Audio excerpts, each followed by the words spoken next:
So Governor Dan Malloy, who I will optimistically call my predecessor, he introduced the first five plan. He brought funding, good funding, for five significant companies to establish themselves in Connecticut. I, Mark Stewart, am well before inauguration introducing First 500. And that's to bring even more important entities to the state. Those entities are schools. What kind of schools? Any schools. High schools, middle schools, elementary schools. At the upper level, they could be specialty schools. They could be dedicated to science or performing arts, hospitality, sports, communications, math, health sciences, anything. They could be private schools, okay? Those devoted to religiosity. That can come into play as well. First 500 means schools that will not rely on the state for funding, except for a voucher that will start to diminish over time, okay? That's what gets them started. It's a boon to educators and administrators. Mostly, it's a boon to students. The method for ongoing funding is vouchers that are tied to the student, so that where the student chooses to go is where the money goes. That puts power in the hands of families. And you know who it most takes it away from? The legislature. We no longer have to be tied to a formula of equitable cost sharing, which is not equitable.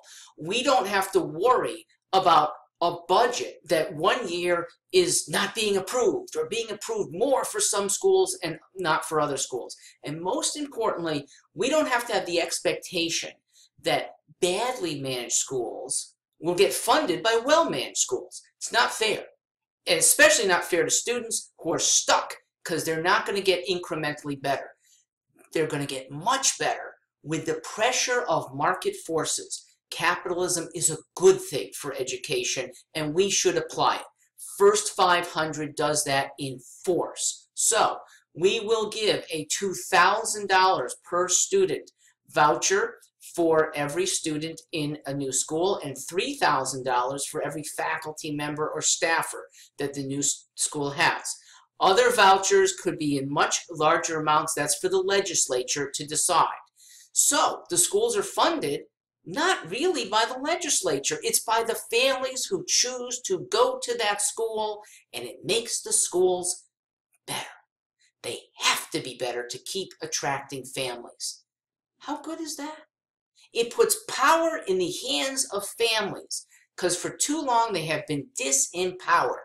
And when they can cross school district lines, families have tremendous choices. They're the ones calling the shots, and the schools, because they have to comply, are going to get better. So where might these schools pop up? Anywhere there's a building for lease.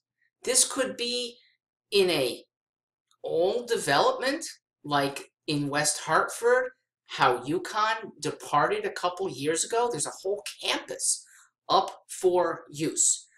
GE departed a lot of Stanford campus. There's still some buildings there available for educational uses. Look, part of Aetna is going to depart for New York. We could have students learning in the very executive suites that Mark Bertolini has abandoned. How cool is that? Anywhere there is a building, you can have a school. I went to a wonderful school, Breakthrough Magnet, in the north end of Hartford when it was first getting going. It's a dumpy little building.